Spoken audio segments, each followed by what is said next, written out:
Headlines and right-wing national media outlets say Denver spent a whopping $356 million serving migrants. Might seem strange given that the city of Denver says it spent just half of what it expected. It spent about $79 million.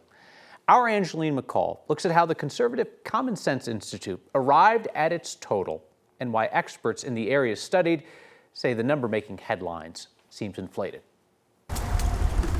Across the Denver metro, we know the migrant response has taken money, but how much? The nuts and bolts of it here is that there's kind of a positive and a negative with this report. On the positive, the city ended up only spending a fraction of what it was afraid it was going to need to spend earlier in the year. DJ Summers with conservative think tank the Common Sense Institute says it's taken $356 million, a mix of state, federal, and local tax dollars.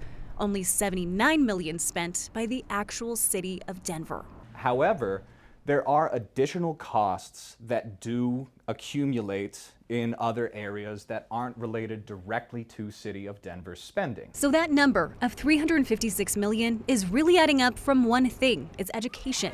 CSI says it took $228 million to educate new-to-country students who enrolled in metro area schools since December 2022. Per student, that racks up. That's over $220 million worth of education spending. CSI estimated there are 16,000 new-to-country students in metro area school districts.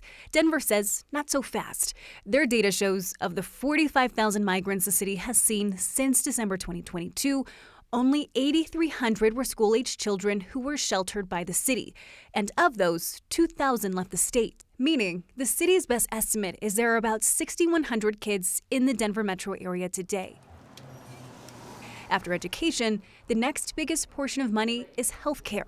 CSI estimates uncompensated care at $49 million, a number they calculated by estimating every migrant has visited the emergency room at least once. Denver Health says while they did see emergency room visits in the beginning, recently they've seen more visits to outpatient settings, which would cost less. I mean, we definitely have to start somewhere with our numbers, right? We're trying to come up with a first pass estimate. Colorado State economics professor Anita Alves-Pina says the numbers with the calculation would naturally end up on the high end. It makes sense to be honest that there are big costs at the beginning of any human migration, right? But there are also short run and long run benefits associated with new population flows.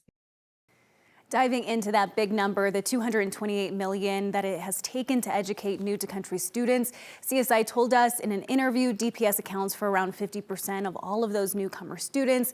DPS says only 4,900 are enrolled today. It seems unlikely, right, Kyle, that there would be another 11,000 in other metro area school districts. It's helpful to know what exactly went into these numbers and also the acknowledgement that these are high-end estimates, right? Whether somebody's out to make a political point with this or whether that's just how they like to do math. This is like as a max, this is the amount that could have been spent.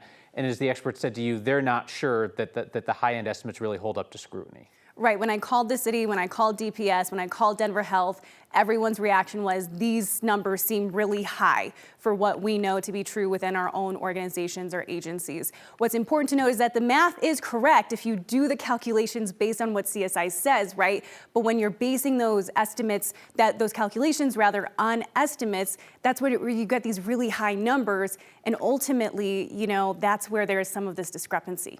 Yep, and as folks in your story acknowledge, and as we've talked about in our reporting on the migration into Denver, there are just estimates because there's not exact tracking of where every single person went. Angeline McCall, thank you very much.